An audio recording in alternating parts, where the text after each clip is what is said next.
ભાવનગર શહેરના આડોડિયાવાસ વિસ્તારમાં આજે પોલીસ દ્વારા દેશી દારૂની ભઠ્ઠીઓ પર મોટું સર્ચ ઓપરેશન હાથ ધરવામાં આવ્યું હતું.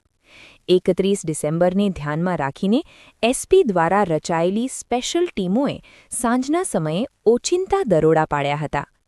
આ કામગીરી દરમિયાન દેશી દારૂ બનાવવા માટે સંગ્રહિત કરાયેલા કેમિકલયુક્ત આથાના જથ્થાનો સ્થળ પર જ નાશ કરવામાં આવ્યો હતો.